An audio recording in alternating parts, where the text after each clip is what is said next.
Welcome to Mysterious Universe, Season 34, Episode 7. Coming up on this show, we've got the pilots of the Orbs, supernatural landscapes, and from cat Reiki to spiritual mastery. I'm your host, Benjamin Grundy. Joining me is Aaron Wright. You seem rather excited about this particular story you've been covering today, so perhaps you can fill us in a little bit more as to what it's going to be. Only because it had cat Reiki in it. You did happen to yell out earlier, cat Reiki! I'm like, oh, I know we've got a good show coming up. It's the most interesting form of Reiki.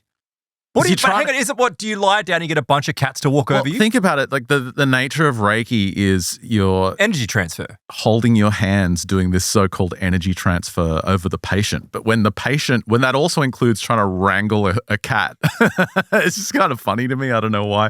It's like years ago we covered the horse Reiki. The horse Reiki Mafia. Yeah. How horse Reiki was like this secret organization of women that only practiced horse Reiki. It was like they acted like the Mafia. I was really confused about that because I, for a long time, thought that it was like you would perform Reiki on a horse. No, they put you on a stretcher and drag you into a field and have a bunch of horses come up to you and basically sniff you, but like, oh no, that's horse Reiki. Yeah, it's basically the opposite of what you'd think horse Reiki would be. It's what you describe. Give it a try. Why not? The horse is holding their hooves over your injured organs to try and heal you. But no, it actually came from this academic source today. It's a book I picked up. It's from 2016, but it got reissued by Llewellyn just this month. It's from Jane Kent, The Goddess and the Shaman. She's Australian. She lives in the Blue Mountains. Oh, well, then I'm not surprised that she's got these cat Reiki experiences. She's taught psychotherapy and education and psychology at the University of Western Sydney. And this book came out of her doctoral dissertation. Okay. When I read that in the preface, I was like, oh God, how boring and dry is this going to be? But no, it's really fascinating because Kent, it's one of those typical stories where, some weird things happen in childhood. She had this sensitivity. For example, after her grandfather died, she just saw him like wandering through the living room and he just came up to her and kind of tapped her on the head and said, don't worry, everything's fine, everything's okay, and then disappeared. So she's one of these sensitive people from childhood. Yeah, but not too many stories from childhood. It's like something happened in her early 20s and it all came at once, fully formed, almost as if these supernormal abilities came pre-packaged, ready to go, and they were just dropped into her when she was 21 years old. So hear this. It's like a spiritual awakening. Yeah, like it's delivered in some kind of FedEx van. Like, here's all your supernormal abilities, go. And was she struck by lightning? Did she have an experience to trigger it? No. Well, there is an experience I'll talk about that kind of triggered it. Right. But she has telepathy. She can do this hands-on healing she discovered with her cats and then other people as well. She could see spirits. She could converse with plants, animals, rocks. It just had all these incredible personal experiences that made it really fascinating. And the rest of the book is about her trying to form this model of a modality. Yeah, it's like a modality of opposing Western materialism. And it's very academic. And she goes into the idea of the goddess being the new emerging construct of reality, facing, materialism. I wasn't that interested in that stuff. I was more interested in like the cat Reiki specifically. But it's really fun. I got some good stories coming up. And by the end of the book, it's fascinating because she ends up treating a bunch of people and she offers these therapies. She eventually becomes a bit of a shaman. Right. And there's some amazing cases towards the end of the book where she has these people that have these issues that come to her. And it's some of the typical things we come to expect on this show, where, for example, this young woman, she starts having all these strange behavioral changes. She becomes really angry at a whim. She doesn't know why. She feels like she's sitting on top of a volcano. And when Jane asks when all this started, it was soon after her brother committed suicide in his teens. She had this strange like spirit attachment. Yeah, she had this strange personality change, and Jane's watching as this woman is very boyish. And when she puts her under hypnosis, she notices how physically she starts to change, almost as if she becomes more masculine. Very strange stuff. So looking forward to talking about that. Oh, okay, I'm looking forward to getting into that at the end of the show. My week was interesting because I started off going through Andy Thomas and Paul Burrow's book, Quest for Contact, Crop Circles, Psychics, and UFOs. And look, I'm not ragging on the book. It's a really well done book. It's well written. It's full of some very, very strange psychic experiences. However, ultimately, I decided to move on and kind of stretch out into something a little bit different. Because what this book really became was kind of similar to what you were describing, Ben, where it was like, essentially, Andy has this quest that he wants to see a crop circle, right? In 1994, they want to film a crop circle being made. Like and of course, that's a very noble thing to do in this field. But essentially, he hooks up with this local kind of psychic, and he has all these entities coming through and channeling them. Now, of course, the story goes that the channeled entity comes through and gives them information about where they should be and what landscape they should be on and what time they should be there. So they go to these certain locations across the UK where crop circles have been seen, and there's psychic impressions, and they get these messages that all reinforce that, yes, this crop circle is going to appear at this location at this time. Who's telling them this again? This is this entity that's coming through. And how are they communicating with it? Through a channel. Okay. So there's a psychic who is a channel for them. Okay, so this doesn't sound suspicious at all. Not at all. No, not at all. So they go there, and of course they're up there all night, and nothing happens. And it's like, well, it didn't happen because the entity's like, there was someone amongst you that was like angry, or there was some, upset. So, but as all this is happening, they're having these experiences with these strange orbs of light that are popping up in the fields and, around their homes. And, so that sort of stuff is like, it's adding to this supernatural feel, right? So you can understand why they would persist in speaking to this entity to try and line up this crop circle. There's some activity, some phenomena that's pushing them along. But it's just a little bit. Yeah, like right. It's just a Parrot on a taste, just a little bit of a taste. It's a paranormal, chasing the dragon. And of course, this happens 2 more times, where once again they go to somewhere to line it up. They wait on a hill, nothing happens. Nothing happens again. And then later on, something is capped. But it kind of fizzles out, right? But throughout this, and that's why I didn't bother going into detail in the book, but I'll link to it in the show notes so you can go and pick up a copy for yourself. There is a paperback version. It's relatively cheap. It's an old one, 1997. Yeah, it's a good adventure kind of story, but it feels very much like, you can tell where we're going with this. It feels very much like these guys were once again misled by a group of lower level entities that are just playing games with them. That are, keep on offering them a taste, keep on encouraging them to go along, and they do, and they keep on following it, but then nothing, ultimately really happens. But one thing that really grabbed my attention was this weird effect of these orbs. And these orbs kept on showing up in this phenomenon, which then sparked their interest. And I thought, well, that's, a weird coincidence, considering that only on this week's Plus episode, we were talking about Stan Gordon's great research and how he constantly, even now, he's been around for decades, but he still keeps on getting at stangordon.info, people contacting him, people contacting his, research buddy, Jim Brown, saying, look, I'm having these experiences in Pennsylvania. Pennsylvania seems to be a hotspot of like a whole range of things, but one thing that seems to be really common is orbs, encounters with these weird balls. And there was this one particular report where it couldn't have been ball lightning, because a woman encountered one of these strange orbs and it pushed her. It physically was able to move her, which was quite unusual for these reports. But it just so happened that as I was going through that, I thought, I'm on something here. And Marcus Loth actually this week had a write-up on these weird sphere beings. So not just orbs, because orbs are, a dime a dozen. There's plenty of reports, and yeah, people see weird lights and they're pursued by them, and that's all pretty standard. But it's what's behind or within these orbs that are really standout cases. Before you jump into it, can we just quickly mention again that we are... Oh, of course, yes. We are hiring, and if you go to our website at mysteriousuniverse.org, there's a post on the homepage. It just says, we're hiring the future of Mysterious Universe and our new podcast in 2026. So I mentioned this on the last show, but we just want to hammer it home that, again, this is our last season of doing Mysterious Universe. Aaron and I, we're moving on to different pastures next year. And we'll still be connected with Mysterious Universe, obviously, but we're trying to hire 2 hosts to replace us to keep the show going. And again, we reiterated on that last show that if you're a Plus member, stay subscribed to your membership, you'll get the new Mysterious Universe and you'll get our new show all included in your memberships. You don't have to pay any extra or anything. But we are still looking for hosts. We've had some great applications, but we want to hear from you. If you go to that post on the website, again, mysteriousuniverse.org, scroll down. It's got all the details of the position, and there's an apply button right down the bottom there. We are looking for 2 people. So if you got a buddy, if you got a friend and you love these topics and you're good on the mic, send us a demo and we'll definitely consider you. So I just wanted to put that out there before we jump into it. We've had some really great talent contact us so far. We have. Just going through it. So from all over the world. All over the world. Yeah. We're not making any decisions yet. So that's why we're just keeping it open for a little while, see what's going on, and we'll move through it. But I'm pretty excited for the future. Lots of talented Canadians out there. Is there a subtle jive in there anywhere? No. No. Yep. You're right, though. They're happy to come. I mean, we'd never hire a Canadian.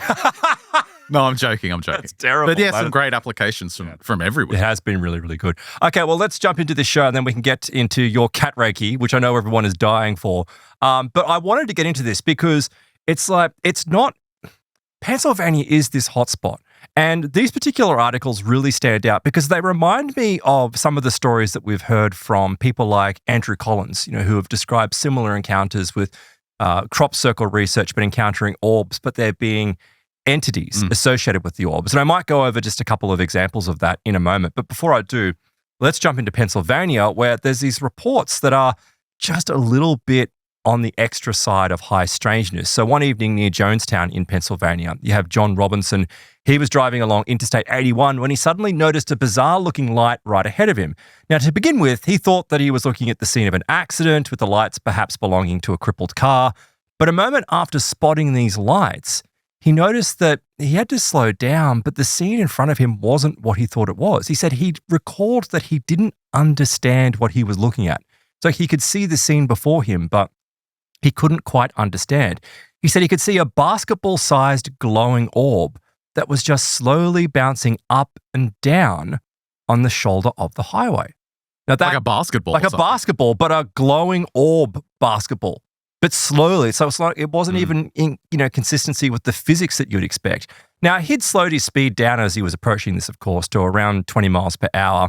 And he said as he slowed down, more and more of this scene began to just not instantaneously, but slowly register in his mind, which is odd in itself. It has this, it's not saying that it's the Oz factor, but that does come up in a lot of these cases. It's like... Oh, Kent talks about this. It's like the ontological shock of seeing something that doesn't fit into your paradigm. That's exactly. You don't really know what to do. You feel paralyzed. You can't describe it. Well, it reminds me of like what we hear with neuroscience, how, when you're a kid, when you would have your summer holidays, they just seem to go on and on and on and on. But now it's like, 6 weeks is nothing. It just flies past.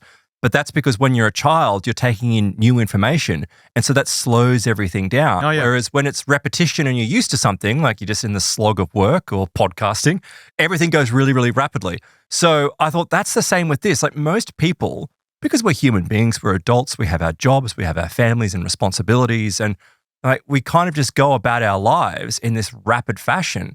But when something strange like the supernatural occurs, it does cause this childlike time dilation effect. And so he's registering the information. He's like, one of these orbs, well, it looked like it had an actual blue static electric charge around it. But then he starts concentrating on the orb for some reason. And he says, the more I looked at the orb, I realized that I could see inside it. And inside it was a glowing white creature with deep black eyes. What? Like in a basketball. In this glowing so it's basketball. like a tiny little thing. It's like a tiny little thing. Yeah. It's like some Is it steering creature. it? Well, Does it have a joystick? Well, he is, right? Because he doesn't actually say it directly that it's holding on to any apparatus, but he does say that he could see inside the orb and he realized that it was constructed of some type of mechanical structure. And he said it made him believe, he didn't know, but it made him believe that, it's some sort of craft. Like he wasn't entirely sure. Now, he said by this point, the object had moved across the hard shoulder and onto the passing lane of the highway. It apparently just avoided a collision with his car by a few feet. And as the object passed, though, Robinson said that he made deep eye contact through the side window with the creature that was inside. And after the object had passed, he said he just slowly increased his speed, occasionally glanced in the rearview mirror as the light just simply continued in the other direction. It's like... Were any other cars or vehicles reacting? No, it's not described here, but it does sound like it's an isolated incident. But I thought, okay, well, that's it's not unheard of, but it's certainly unusual for these cases. Normally, people will just see an orb or a ball floating around, particularly in the UK, right? Many of the orb sightings that you have on roadsides with the UK or UK reports It seems to have more of this folkloric feel to it. It's more like a ghost. Will-o'-the-wisp or something. Will-o'-the-wisp, a ghost thoroughfare or something like that where people see these orbs, and very, very rare. I don't think I've actually ever read a case from the UK that I can think of the top of my head from a road. Like certainly from Stonehenge there are cases, but of people seeing some type of pilot within an orb. But these sorts of cases seem to be more consistent in Pennsylvania. There's one particular location which is an absolute hotspot for an entire spectrum of paranormal phenomena. So this comes back to the case of Derek Green. So this unfolded several years before John Robinson's encounter. This was the evening of July the 23rd in 2012. And on this night in question, Derek Green had just finished his work and was driving to his friend's house where he planned to just simply hang out. He was just going about his evening. Apparently he was going to meet several other friends. And as he drove, he suddenly became aware of this bizarre sensation of warmth but inside his head. And at the same time, an unknown voice began to speak inside his head, telling him to drive to his parents' house. Now, I was like, the sensation of heat inside his head and then the immediate communication afterwards, I wonder if this is some type of psyop or something, because it reminds me of like some microwave yeah, like those conspiracy stories, right? Of people having something, but it's more than that, right? Because that's my initial thought that just kind of popped into my head. But as I read through it even further, it still suggests that that's associated with some type of induction of communication, but it doesn't seem to be earthly by any means, because he tried to ignore this very bizarre feeling and instruction, but he said something inside him told him that he really needs to listen to it. So it wasn't like it was a warning. There was no anxiety or concern really attached to it. It was this neutral, intuitive feeling, but external. Oh, I should listen to it. So he does. He quickly changed direction and he began to head towards his parents' home. By the time he arrived, it was close to 3:30 a.m., like an unusual time. Wow. So it's like, if you just finished work. How far away were his parents? It doesn't say. So I'm like, did you drive for a number of hours? Because if you finished work, let's say you even finished work at 10 and you're driving to your friend's house, that's pretty late, but it's like 3:30 a.m. that you get to your parents' place. It suggests. Ma! Yeah. Well, but he doesn't do that, right? Because as he approached the property, he could see a light coming from the driveway. And he thought that this might have been the property's outdoor spotlights or something like that. But he said, as soon as he acknowledged that thought, the light suddenly went out. Now, given the late hour, he was certain that the light wouldn't have been switched off by his parents. So he began to question what this strange glow was. He brought the car to a stop and he cautiously got out. But as soon as he did so, he apparently became aware of this metallic sound. It was a sound that was like metal hitting stone or rock. Just like, I don't know, is it a clang? Like, is it the old poltergeist kind of noise? Metal clang, the tearing in the fabric of our reality, which the is metal clang. Interdimensional reality reports, like the Blind Frog Ranch. I've still got a frog in my throat. Where that was described by investigators who had gone there, where there seems to be interdimensional activity. Yeah, it's a little detail with Bigfoot sightings, all sorts of weird UFO stuff. Yep. Humanoid encounters. Yeah, people describe it as like a metal door slamming shut or some kind of metal scraping on metal. Yeah. And it usually... Or a grinding noise. Yeah, it precedes some kind of bizarre high strangeness encounter. And this certainly turns out to be a very bizarre high strangeness encounter, because he says at this point he heard one of the family dogs barking inside the house, and he wasn't sure if they were barking because they'd picked up on his presence or if there was something else taking place close to the exterior of the property that he needed to be concerned about. Now, obviously, he's not sensing anything supernatural at the moment. It's all very odd. It's all very late. He seems to be under the influence of something, but I don't think he's aware of it. Now, he takes a quick look around and ventures inside the house. Now, once he gets inside, he's like scanning around the property. Now, I find this to be odd, because if you've gone into your parents' home at 3:30 in the morning, I don't know if I think you would wake up your parents. Like, you wouldn't just... Well, you don't want to wake them up. But if you don't live there, I think I would. I would go upstairs or wherever they are and just say, hey, I'm really sorry to wake you up, but I had a feeling that I had to be here. But no, he said he scanned the property, the interior, but noticed nothing to be of concern. And there was no disturbances. The dogs, though, he said, were another story. He said they were going crazy over something. So he walks into the living room, and as he does so, he noticed something rather strange. He turned his attention to the window and he noticed that there seemed to be some kind of figure standing on the other side of the glass. So it's on the outside. So he's gone inside. He's looking out the window now. Now he walks over slowly as he could and looks outside. And when he did so, he was incredibly shocked to see 2 red orbs hovering a short distance above the ground. Now, even more remarkable and in consistency with our previous report, inside of each of these strange glowing spheres was an even stranger creature. Like there's little hang on, creatures. you said he saw a humanoid form, like a figure. He just said that there was a figure or a form. So I don't know. So not necessarily a person. Yeah, exactly. He just said that it was a figure standing on the other side of the glass. So I don't know, like, is it projecting something?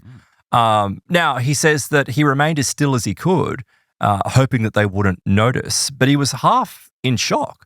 And he described these creatures. He said they were around 3 or 4 feet in height with grey-coloured skin. But then, and immediately I'm like, oh, they sound like greys, but they don't seem to be, because he said he noticed something else. He said between the glowing red orbs and the window, he said there were several shadows that were much taller than the creatures in the orbs, at least 6 feet in height.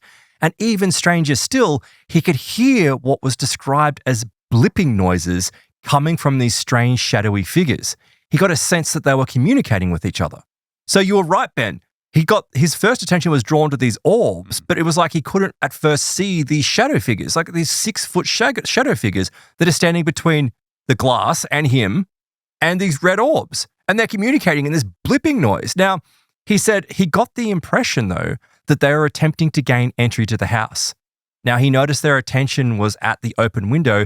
He immediately ran to the fireplace and grabbed a poker before making his way outside. He ran out the door towards the corner of the house, of course, where these things were supposed to be. He was intent on launching an attack, but as soon as he rounded the corner, it was like everything suddenly changed. He said the next thing he realized was he was lying on the ground.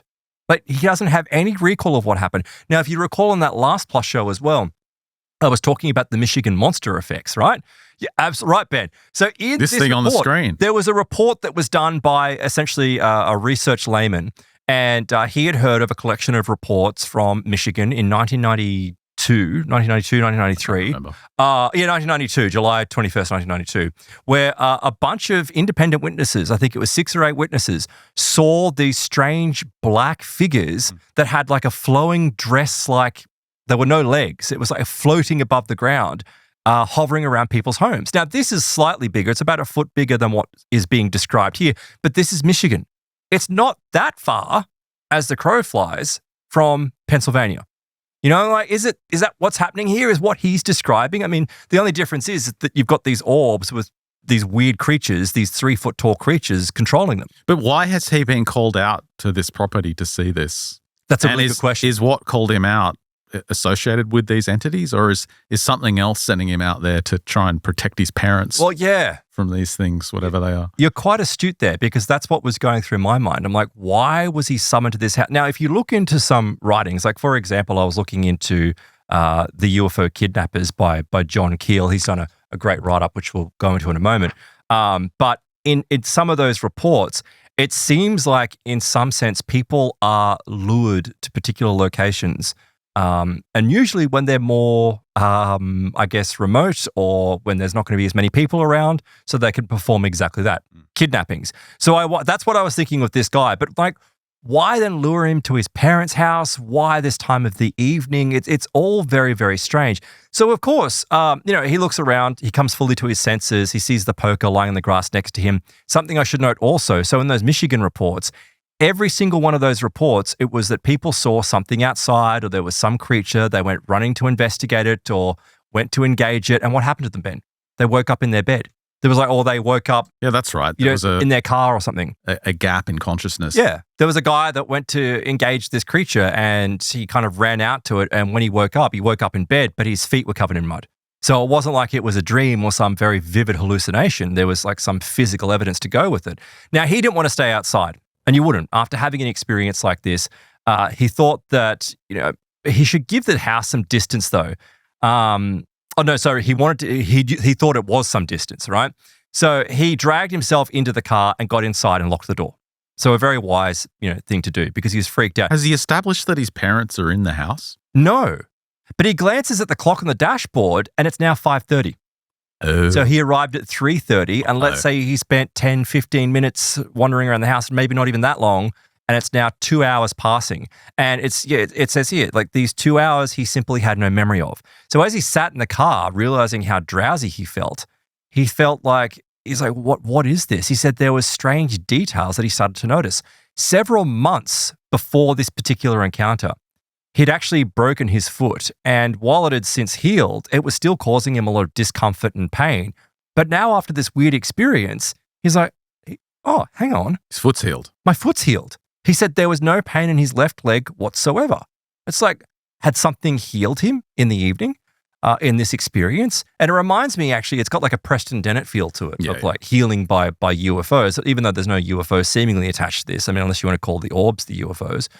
But also he noticed something that was a little bit more disturbing. He said that his clothes were rearranged. His shirt, for example, was actually on backwards, which it certainly hadn't been before, suggesting that either he, with no memory of having done so, or someone else or something else had removed the shirt and then redressed him. Something we hear quite often in alien abduction accounts. So this guy's an abductee.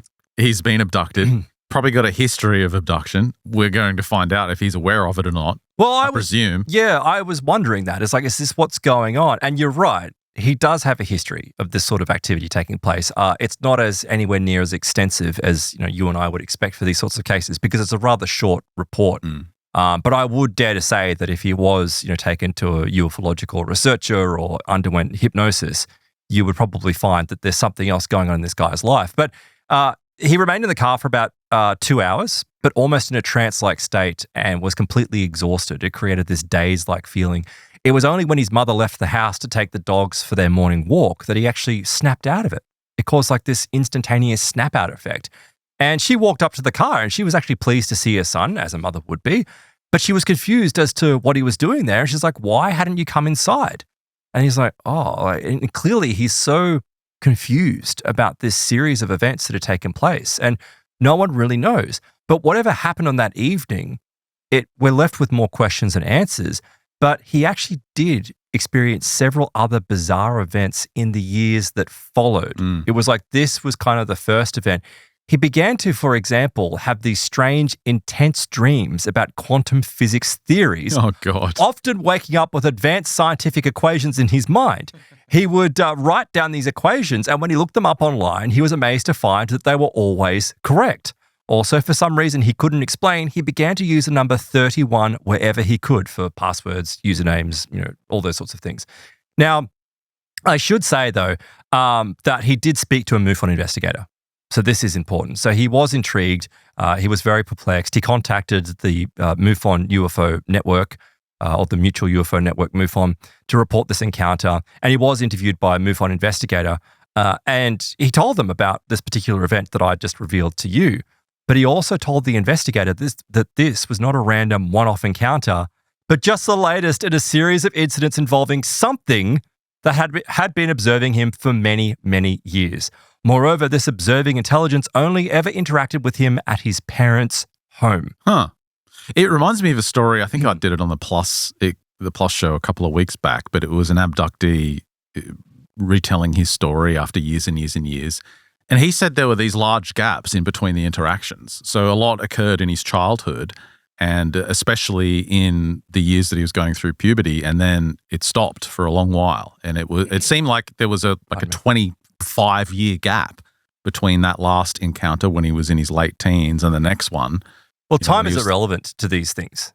Well, he just made the case that abductees don't necessarily have this it comes in waves. So you have a wave of contact and then you can go for a large period of your life and nothing happens at all. And so it could be the case where this individual, he had a lot of activity when he was in his childhood at his parents' home. Yeah.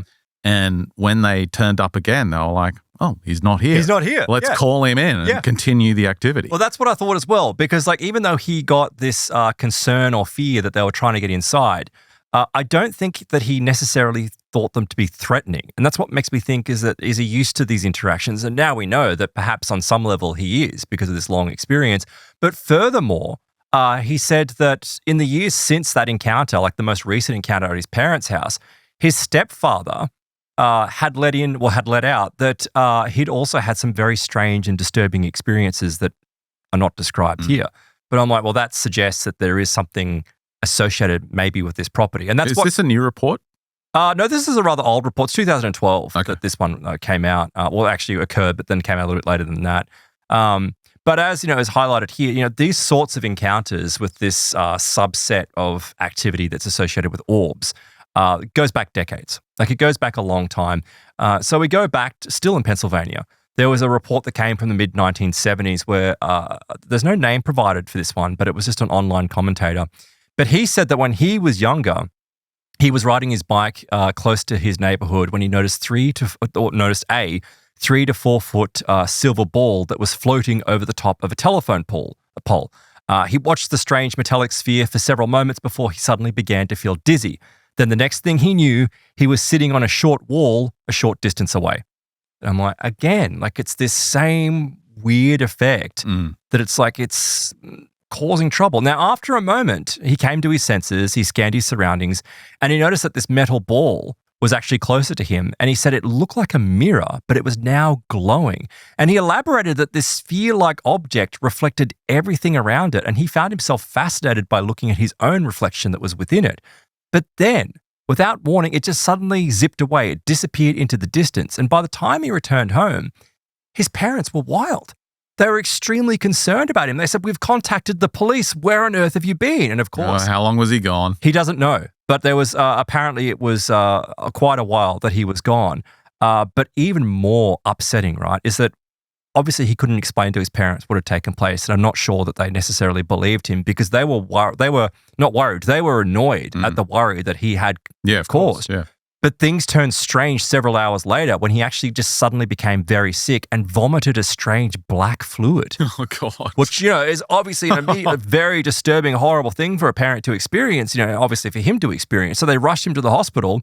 He had iron poisoning, which I didn't even know that you could get iron poisoning. But I guess you can. I guess you're getting iron infusions that can occur, but a child's not having iron infusions. We've had a bunch of these abductee cases over the years where they recall having to pass through a kind of gel or fluid. Yes. Either on board a craft. It's like a decontamination. Yeah, that's either protecting them from. We heard just a few weeks ago. We heard a few weeks ago it's to protect them from radiation. That was it. Yes. Other abductees have said, it's to protect them during high G maneuvers. Yeah, it's for inertia. It stops them from, being flung around. But I don't believe that either. But who knows? Yeah, I find that to be very strange. It's probably just some voyeurism from the ETs. They just like watching these naked humans walk through jelly. Do you think there's like some weird space porn channel? There's like just a subcategory just for that? Yeah. Some tentacle being out there that's loving it. So then you've got the blue orb incident. So this is something, if we jump back into more recent times, this came from a report, again, an online commentator, somewhere in 2009 in Berks County. They and several friends were near an old hermit cabin, and they were attempting to look inside one evening when, as they were peeking inside, this blue orb just simply came out of nowhere. It came flying. It was like it was just kind of resting in there like some wild animal. It caused all of these people to run in several different directions away from it. But this strange orb, going back to that earlier report of the guy whose leg was healed, apparently this strange orb somehow attached itself to the heel of one of the witness's friends as he tried to outrun it. The witness continued that there was no doubt in his mind that this orb was intelligently controlled. Now, eventually, the orb dislodged itself from his friend's foot, who was, incidentally, completely unaware that this thing had attached itself. He didn't try and shake it off or anything. No, because I would like trying to get rid of it. No. He said apparently this thing just disappeared high into the air until they could no longer see it. The witness estimated that this spherical object was approximately the size of a racquetball.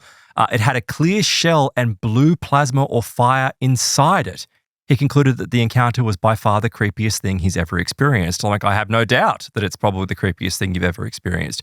But it just goes to show you that as much as many of these, and we say this all the time though, but these reports of orbs, they're cool. And if you see one, it's kind of cool, like miming lights, but they're just lights. They're just lights in the sky. They're just lights in the distance. Perhaps the miming lights are a little bit more unsettling because I know I'm not familiar with many of the reports from the UK or North America, but I do know, like with the Min, for example, of people see these things like weary travelers or campers or hunters, and they're curious about them because of the way that they do seem to be intelligent and they follow these things. But because the Australian bush is just so thick and even in these locations, it's quite treacherous in terrain.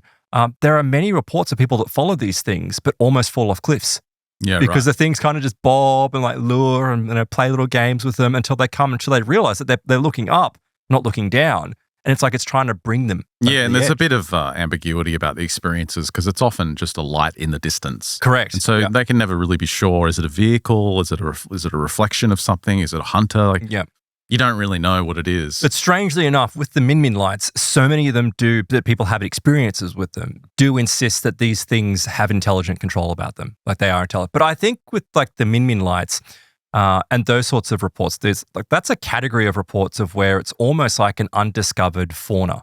Like it's just some type of animal that we don't understand. And I'm not even saying an animal in the context of how we know animals, but it is like some type of entity which is natural to and that's why it seems to have some type. It's like a native animal. It's not a little alien driving a sphere, right? That's got some weird sucking blue thing that attaches to you and heals your foot, and other weird shadow creatures hanging around it. But these sorts of stories, that they do continue, and I thought, okay, well, this is a little bit strange. You've got more aliens flying in little spheres? Yeah, so it just so happened, I was reading this a while ago, but Marcus also wrote on our site, he's a great researcher, and he wrote up an entire post about these weird possibilities of these orb things being, are they alien biomechanical alien drones? Are they spirits from the other side? What are some of these encounters that people have with these orbs? And of course, in there's a collection of reports of people like encountering things while they're camping and that sort of thing. But there are a couple that grab my attention because they're kind of similar to what I was describing before, or what Marcus had pointed out before. He says, on the day of September the 30th in 1968, in the Farmers Branch in Texas, an anonymous witness, a young man in his late teens or early 20s at the time, was walking through woodland carrying his pellet gun. He was simply hunting birds. As he came into a clearing, the witness said he could see a reflective, silvery, metallic, football-sized object seemingly resting on the ground. He said this was approximately 100 feet in front of him. Now, instinctively, and in part because of his age, his first reaction was to, raise his gun and fire at this thing. Now, he did. Moments later, this ping sound told him that he'd hit it. But within a second of it being struck, the object suddenly rose up into the air, rising at first at a 45-degree angle. And then without warning, this metallic football-sized sphere just instantly vanished at the speed of light. When you say football-sized or football-shaped, do you mean soccer? Yes, I'm assuming. Marcus is English. Is English. So actually, that's a good point. Yeah, so a soccer ball. So maybe a little bit smaller than a basketball, but not that dissimilar. Sphere, yeah. Now, I thought, that's intriguing because it's like not really much happens apart from the fact that is not an orb because there's a metallic ping to it, suggesting that there is some craft involved in this. But then you go in complete contrast, right? When you've got these mini reports, there's a new book that's come out that I was going through, but it doesn't go deep enough for what I wanted to go into on the show. It's called 1975. And it's basically a collection of reports about UFOs harassing military sites and bases. And it does have, reports in there of people encountering... Gary Cavella one? Yeah. Look, it's well put together, but it's just, it's all very, for a lot of it is kind of stuff that we already know. I'm not going to say superficial. Total snooze fest, in other words. No, not at all. I can confirm that because I bought it and then never mentioned it again, which is usually the case. Well, it was just more that it was like, it's a lot of stories that we know, but there were like cases of people having like missing time, encountering weird lights, and then nothing else. There was no follow-up. I'll tell you why this book sucked, because it's not real. No. Okay? Look at this dude. Look at this guy. Is that a real picture of a real guy? Yeah, sure it is. Why would you think that's not a real guy? Just doesn't look real to me. No, that's real. And when I was reading through it, many of the cases that he's described are validated by other sources. Okay, so then you click on this guy, right? Yeah. And then, let me just zoom out a bit. And then you look at the other books he's written. You're not telling me that this is AI slop. AI and the Lottery. Go up. There's one there, though. Using ChatGPT as your home money-making consultant. Well, look at all this. This is all AI slop. And that's why when you read it, you were like, this isn't really hitting. That's why. It's because it's not real content. It's bullshit. I just AI somehow slop. knew. Well, the reason why I mentioned it, though, was because there was this story, apparently, now I don't know, of where this UFO appeared over a military base. And as it appeared over the military base, apparently the helicopter was sent to intercept it, fired upon it, and it looked to be very solid. Look, it looked completely solid. And once they fired upon it, the bullets just went through it and the thing vanished. So there was nothing physical about this thing, and yet it displayed itself as being very physical. And I thought, that's interesting because you've got such a large report of a craft, and then yet you've got these tiny ones that people are encountering, and there is a physicality to them. So what are they? Are they drones? But then, why are they disappearing? Are they hologram? I don't know. But then now what you've said, it just makes me go, that's what happens. You get sucked into reading these books, and there's just something uncanny about them. If you don't recognize the ChatGPT way of writing straight away, you can be a few pages in and you're like, why is this just not hitting? Like, why is there something off about this? And then you realize, I'm just reading just regurgitated AI nonsense. And it never makes a point. It always repeats itself over and over again. And it wasn't but it wasn't so much that it was repeating itself, but it was listing cases that I was like, it would tell you the case of a guy, like the one I really highlighted was a guy was basically pursued by an orb type craft, and then he had missing time, but then it didn't go any further. Yeah. And I'm like, or you read it and you're like, how come I've never heard this before? Yeah. Why don't I know this case? I know all the cases. I know all the cases. Right? Yeah, it's a good example, though. If you are applying for this job, it's a good example of like things that happen to you. So there was one day where I did an entire plus section of the show right after like sitting down to record with you. And as I'm about to sit down, I'm like looking and I'm like, I'm just going to quickly just check this. So I checked it. I was like, holy shit, the entire book is fiction. and it wasn't listed as fiction. It was like listed as being nonfiction. And so that's why I'm like, this is incredible. What did we do? I can't remember. So fortunately, because I had enough stuff left over from other shows in my notes, I was like, give me 10 minutes.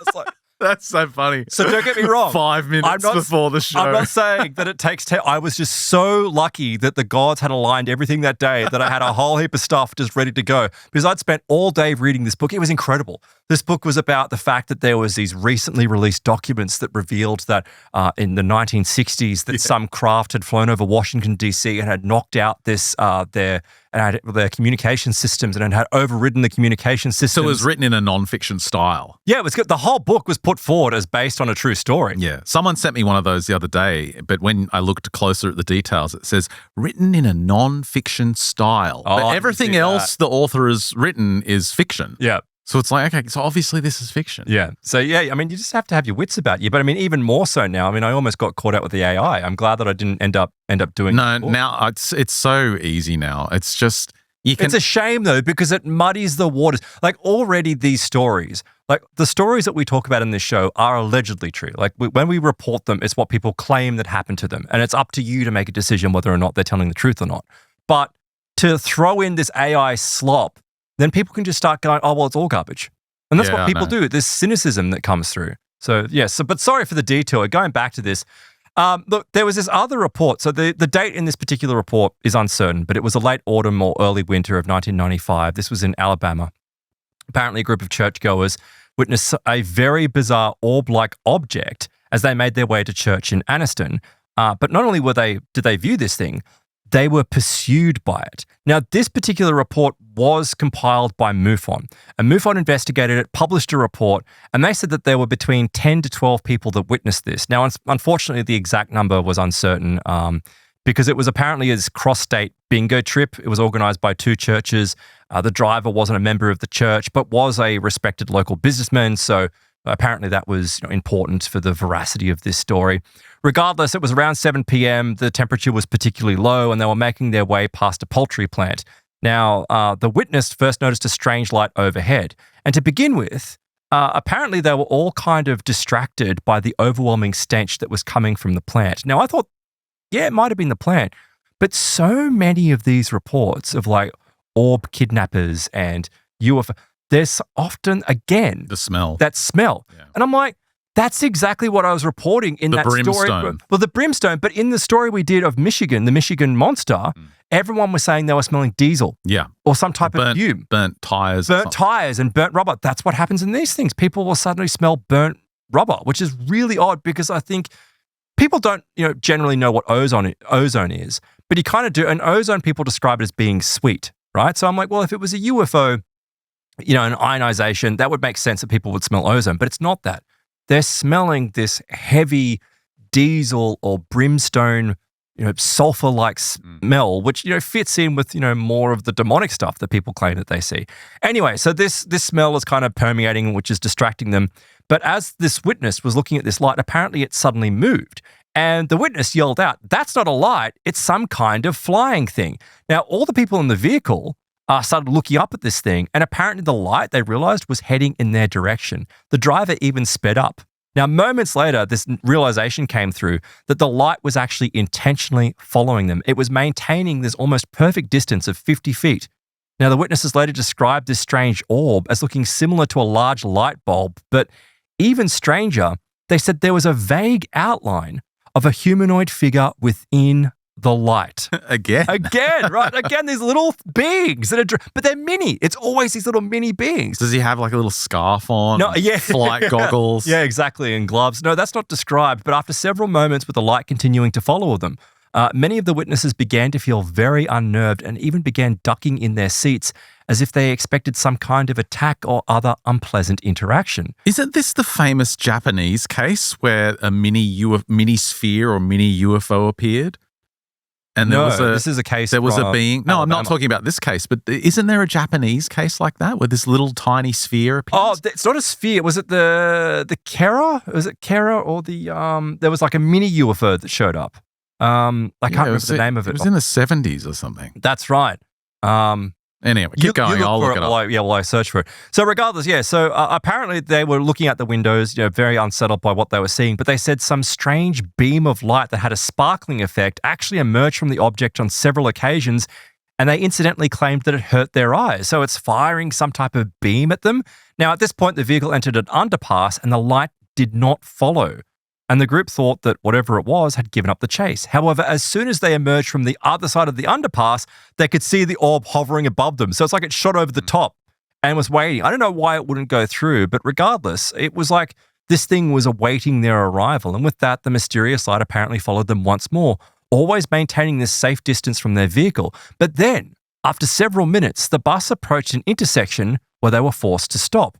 The light, however, continued past them, heading out over a nearby field before suddenly accelerating and disappearing within a second, much like all the other reports we have. The witnesses later recalled that the object had sped off so quickly and suddenly that it left a visible streak in the sky. So I was like, okay, I mean, this hasn't been done on purpose, like these collection of reports where you're finding that, I mean, obviously the first article was, but you're just finding these repeated cases over and over again where it's not just some kind of orb, it's a mini craft that seemingly has some type of pilot inside it, controlling it. I can't find the report I'm thinking of. That doesn't matter. And I just found that, but that's the one from the Edo period. That's right. Yeah, it was called I'm sure I'm wrong because Kera doesn't seem right.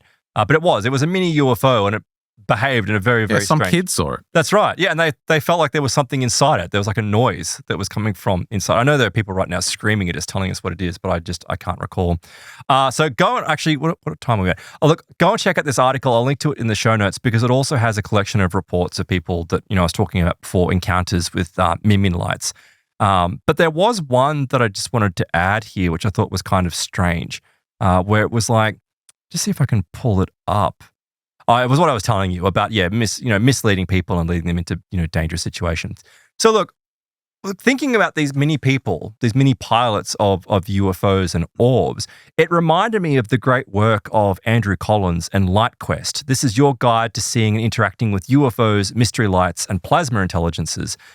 Really great book, like one of the best books out there. And I thought it was rather fitting given that I'd just gone through Quest for Contact, Crop Circle Psychics and UFOs. Because in Quest for Contact, while there are these, channeling sessions that are recorded and this kind of stuff, there's nothing quite like what's described by Andrew Collins in LightQuest. And there's a whole collection of reports in there, but there's one particular report that I want to mention to you because in Quest for Contact, there's obviously repeated occurrences of where they go up into a hill and they have a strange encounter. What's also described in Quest for Contact is that when people were trying to view the formation of crop circles, there was this weird effect where they would go and stand in a particular location and a fog would come in. And it's like they would be distracted, but the fog would only hang out in that certain area. And as soon as the fog passed and people didn't see anything, they didn't hear anything, there was, nothing, no disturbances, there'd be a crop circle. Be a circle, yeah. Be right in front, like the audacity of this phenomena to kind of come in and do this. But then when you hear stories like what's described by Andrew Collins, you go, well, there has to be certainly some sort of intelligence attached to it. So in one chapter, this relates to a group of people that were seeking crop circles in southern England. You've got Paul, who adored the landscape of Avebury, and this is Saturday, July the 30th in 1994. He and his friend were going to go up to one of these hills, I think it was Rob, to climb Silbury Hill and remain there overnight. They were also there with their friend Sonia, and they thought that they would see if they could see any of the activity that's taking place. They also met two friends there. They had Kenny and Daryl, who were already there when they arrived, and they'd also come to do some sky watching, and they all greeted each other, and like, this is, an incredibly large, man-made mound and constructed, thousands of years ago. And they also noticed that there was a group of teenagers that were huddled a little bit further down the mound, maybe about 100 feet away, or not too much further away. But as the evening went on, apparently Kenny was like, look, I've got to get out of here because I've got to go to a global meditation. Look, you're already looking for crop circles. Why not, right? So he says, does anyone else want to come? And they're like, no, we're just going to stay here. So you've got Paul, Sonia, and Rob. They're staying in that location. Now, as Kenny and Daryl left, or are about to leave, this dense fog just rolls in across the fields from the direction of Avebury. And Paul, Sonia, and Rob watch it as it just engulfs the hill. And it leaves the summit like this dome just rising above the clouds. But they can't see anything else. Like, the entirety of the rest of the landscape is disrupted by this fog. And this is where I was going to get into this idea of particular landscapes, having this supernatural energy to them. Because in Quest for Contact, one thing that was described is when they're talking to these channeled entities, these channeled entities tell them about the devas. Now, the devas are essentially, in a very rudimentary way, environmental elementals. Guardian spirits. And then, the devas are like these spirits that perform the duties and the maintenance. Sure. And then there's a guardian that kind of doesn't control them, but oversees them. Mm-hmm. And so when you go to certain locations, you can ask the guardian to, interact with you. But apparently guardians don't like interacting with humans because we're destroying the earth. That old chestnut, right? that old UFO contactee thing. They're angry, and the crop circles are there to try and wake humanity up. They hate Donald Trump. Yeah, well, that's not mentioned, but I wouldn't be surprised in the least. So yeah, all that kind of stuff is going on. But then there was this one story which was an outlying case of where I think it was Paul describing that there was a woman who had gone to one of these sites and had tried to interact with the guardian or ask its permission. And essentially a gigantic demon, like a truly demon-looking entity, like climbed up out of the landscape. This 10-foot tall, maybe bigger thing kind of emerged from it and was like, get the F out of here, and just scared the hell. And she ran, like she took off. And they later consulted one of these spirits or one of these channeled entities, and the entity is like, no, that's not a guardian, but because so many people have been going there trying to interact with a guardian, that essentially created a thought form. Oh, right. And it was this pissed off, angry thought form that was now the guardian of this location. Why would they create an angry thought form? I don't get it. I don't know. Well, angry at being created. Maybe it was because people were frustrated that crop circles weren't, appearing at their beck and call, or I don't know what's going on. There could be any number of reasons. But regardless, so skipping back to this story, back in 1994, where there's like this, standing on this island essentially above the fog, apparently Paul, Sonia, and Rob became agitated because they said that they could hear footsteps ascending the hill right in front of them. And they said this is really kind of strange because it wasn't like they were moving around, as you would have to because of the steepness. It was heading straight up. And they looked over the edge trying to capture a glimpse of the movement, and they can't really see anything except for the fact they could see small dark forms like children ascending towards them.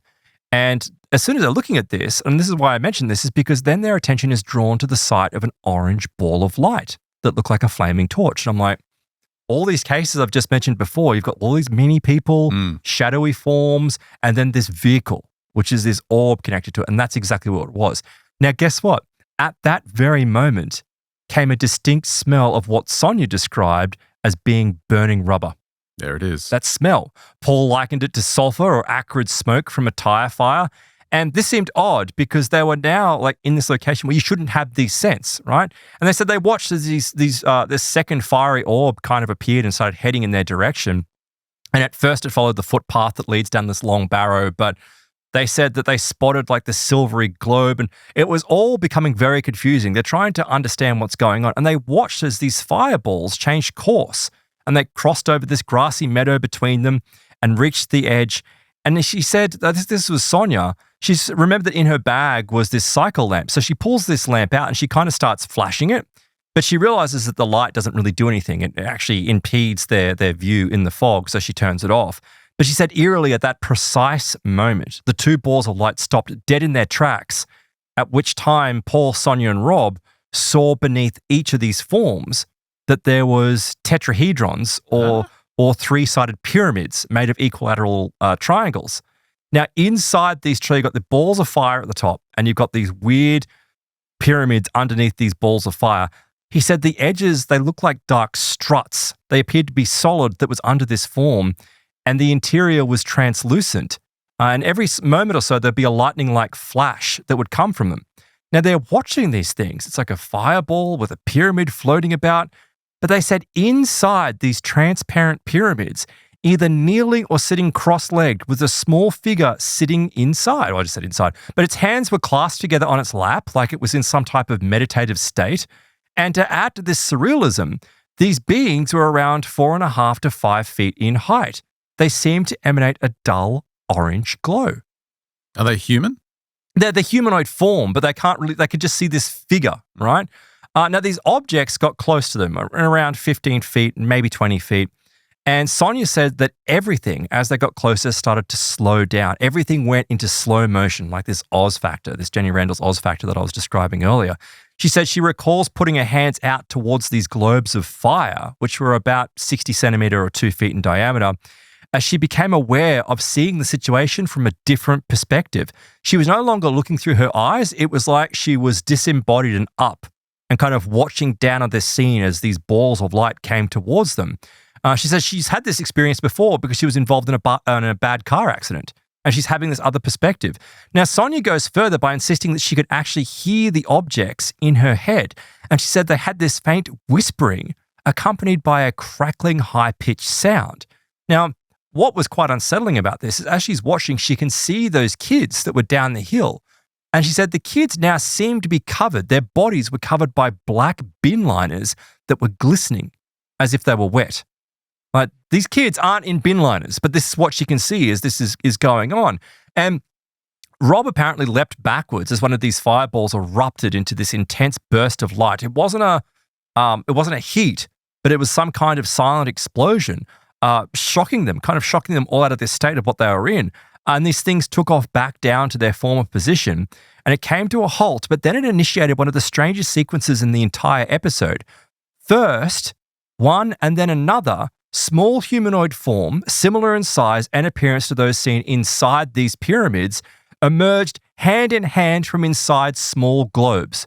Neither stepped onto the ground, but remained suspended in midair, holding hands. They quickly merged back into the fireball, which then floated onto the open road. What the hell is this? Like, this is a UK report around crop circles, but you've got these figures coming out of one of these orbs. Now they watch because... And so there was a circle that resulted from this? No, there was no circle that came out of this. I don't believe so. I could be wrong. But what happened was this orange ball, this now diffuse ball, which again, even though you don't see them, when they were inside the tetrahedrons of those pyramids, but you don't see them inside the ball, but they merged into it, once again suggesting that this ball is some type of craft for these smaller beings. They watched this thing as it kind of they did a loop around the fields. It kind of, jumped a little bit. It then shrank down to the size of a white tennis ball, or a white ball the size of a tennis ball, and then shot through a hedgerow on the opposite side of the road. Apparently an oncoming vehicle upset it for some reason, and then it took off in the other direction. Now, again, with this particular case, where it lines up, which just coincidentally with the case I was describing from Michigan, also in that Michigan case, was that every person that encountered that weird floating being had terrifying nightmares that they couldn't recall. They knew that they had nightmares, but every single time they couldn't recall, and it went on for weeks afterwards. Well, guess what? There was a strange aftermath that was reported by Andrew Collins in this case. He said for weeks afterwards, Rob was unable to sleep properly. The whole thing had really terrified him. And Sonia remained philosophical about this, but she had, there was something strange going on. It kind of directed her. She said she felt like there was some direct communication that took place that night in 1994. But guess what she did? What? She started a rock band.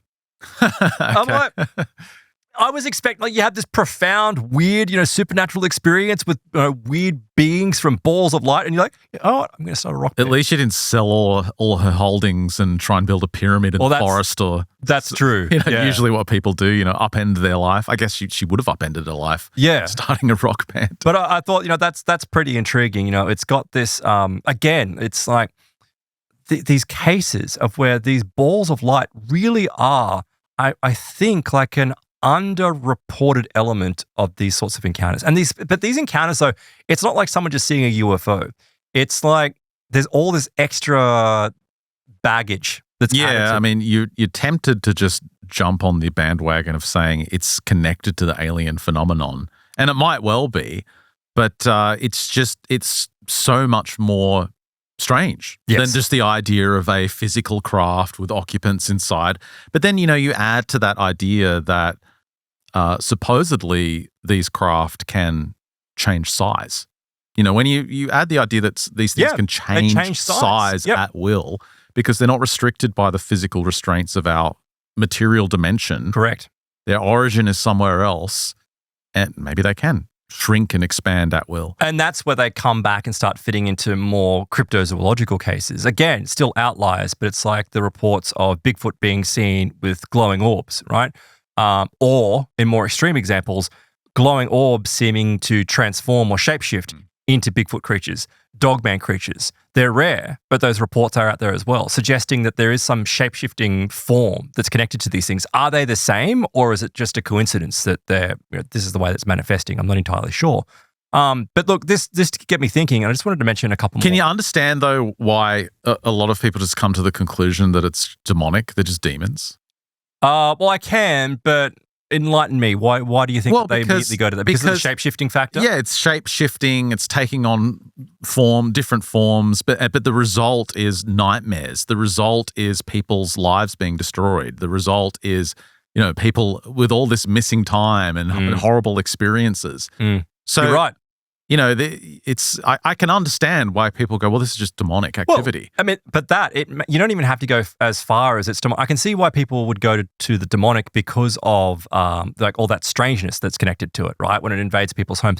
Sometimes, though, it just seems like it's just an alien species that's abducting people. It's just plucking people from the face of the earth. And the reason why I go to that is because I go to John Keel's UFO Kidnappers. And like there's a whole collection of stories in here of people, and I might go into more of these on Tuesday, of people that have been, much like that story before of the bingo trip, how they were pursued by that light. When I read that after I had read this UFO Kidnappers. So my mind was already in the state of like, someone's going to get taken off this bus, like something's going to happen. Because in many of these reports, it's like it's orbs, not necessarily sources, that follow people while they're on remote roads, and they suddenly find themselves that they've got missing time, or their vehicle is pulled over to the side of the road and they don't recall pulling over. Like these are these reports that you hear that are out there. But listen to this one. So you've got a miner by the name of Rivolino. So Rivolino disappeared or vanished shortly after telling friends of a strange incident near his home. He said he'd come home and he had come upon two little men about 3 feet tall digging near his house. He said as soon as he saw them, they dashed into some bushes and had flown away in an object that he said was shaped like a hat. Now, his friends laughed at him, and he didn't report the incident to anyone else because obviously his friends had, laughed at him and he's feeling the ridicule. But here's something strange. A few days later, on the morning of August the 20th, Rivolino's 12-year-old son, this is Raimundo, he was astonished to find that there were two huge balls that were floating directly outside the door of his home. He goes and looks at these balls and he says they had antennas, they had small tails, and he said one was solid black, but the other one was black and white. Now, he called out to his father, who had stepped out of the house to investigate this and walked towards the objects, and just as he did, these two objects, with tails, mind you, emitted some type of yellow smoke that suddenly shot out from them, engulfed the elder man, and when the smoke cleared, the objects and the man were gone. Just gone. There's not like it took off, but not like it was just like the smoke came through, like this fog that came in the previous report from Andrew Collins, and it was gone. Now, this was investigated heavily by the local police of Diamantina. They found no signs of foul play. There was no body that was ever found. And this is actually investigated by Dr. Olavo T. Fontes, who was a renowned researcher with the APRO. And apparently, the son was flown to Rio de Janeiro in an army plane where he also disappeared behind a tight curtain of security. Now, as a footnote here, there were many sightings of UFOs in that area at that time. Right. So is it that he was taken? And people had said, oh, well, no, the guy had just, abandoned his children. It's like, people knew him.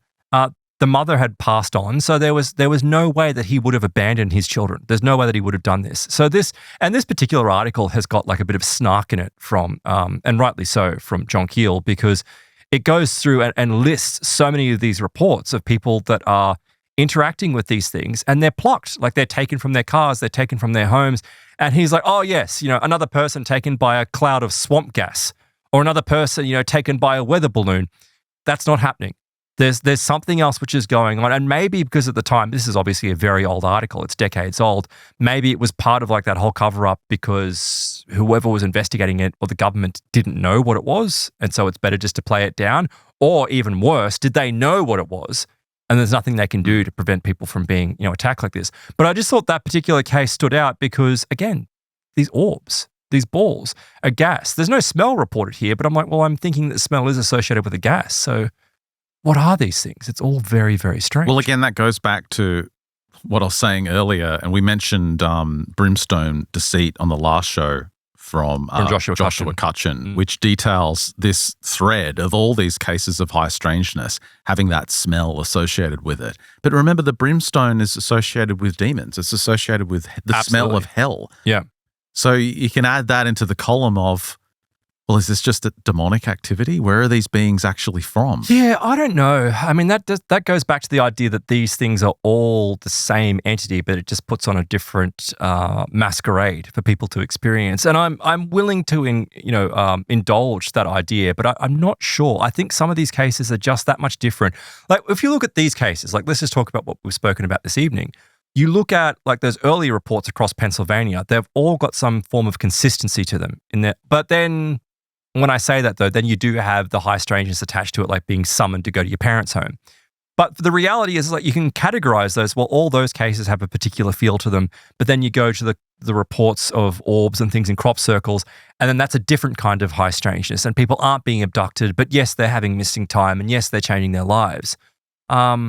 It seems to me like there's a difference. There is a difference. Well, the smell that's associated with it reminds me of what we were describing earlier of the tearing sound of metal, a metal door there's like a signature. Up. And I remember when we covered Joshua Cutchin's The Brimstone Deceit, this supernatural scent, these smells associated with this paranormal activity and these encounters. I think that one of the conclusions I came to just from reading all the accounts is this is just an effect on our material dimension. That's a good point. Something from elsewhere comes into our reality. Yeah.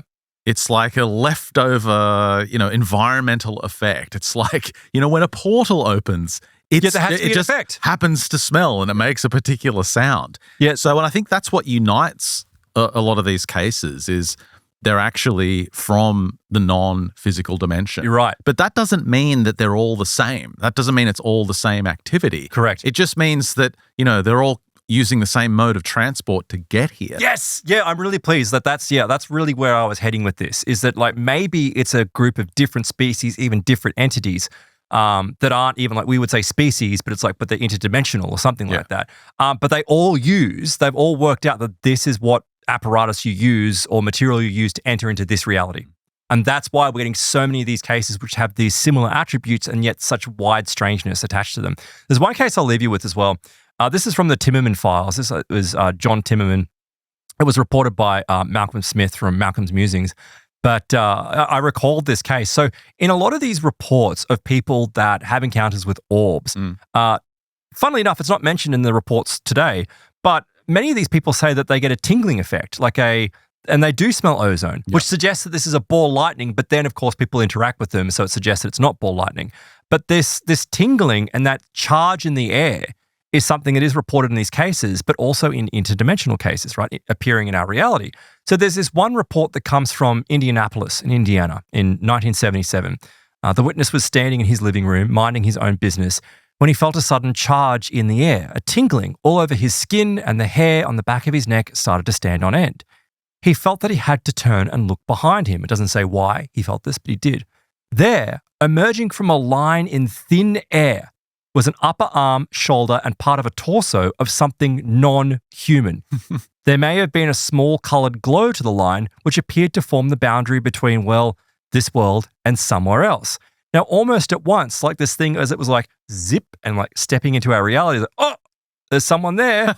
It steps back. This thing just disappears back behind the line, and the line goes.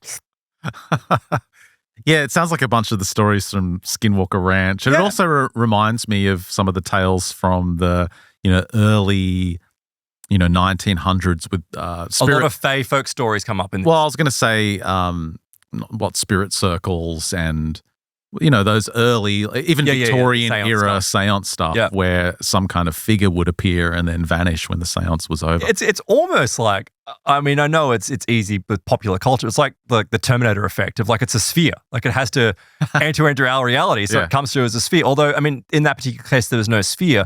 But again, these signatures of it kind of manifesting in our reality start coming through, so you can see these similarities. So I don't know. I'm tending to think that this is people that are encountering beings from other realities, but perhaps it's across space-time. I really don't know. But if you see a sphere, run.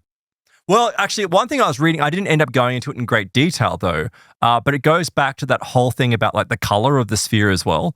And it's like, if it's green or blue, stay the hell away from it because they're deadly. And there was one report that this old Saga magazine thing, I don't know if it was John Keel who would investigate it or he was reporting on someone else's investigation, but there was a bunch of bird killings in Australia. Like these birds, were just like hundreds of them, if not more, were just dropping dead. And no one knew why until an eyewitness was like, yeah, there's like a weird green orb, like a green fireball that shows up and attacks the birds and knocks them out. Oh, weird. So I'm like, watch out I'll for the green ones. Find it. You better get that right, though, because you might have got it wrong. It might be the blue one. Just stay away from all of them, okay? Just stay away from all of them, and that way you'll be okay. You're unlikely to be abducted or have missing time. We've got more coming up on this show. We're going to be looking at Jane Kent's The Goddess and the Shaman, the art and science of magical healing. A lot of cat Reiki coming up in the Plus extension, along with much, much more. If you want to get access to that, head to our website, mysteriousuniverse.org/plus. Oh, while you're there, if you want to apply for our hosting position for 2026, do that. That's on the main page. But yeah, 2026 could be you hosting Mysterious Universe. But while you're there, sign up for our MU Plus subscription. You get access to the big extensions we do every single Friday. And of course, if you're on MU Max, you get access to our entire back catalogue as well. Plans on there starting from $5 a month. That's a wrap for this free edition of the show. Thanks for listening. Thanks for watching. If you're on Plus, stick around for the great stuff after the break. For everyone else, we'll catch you next week.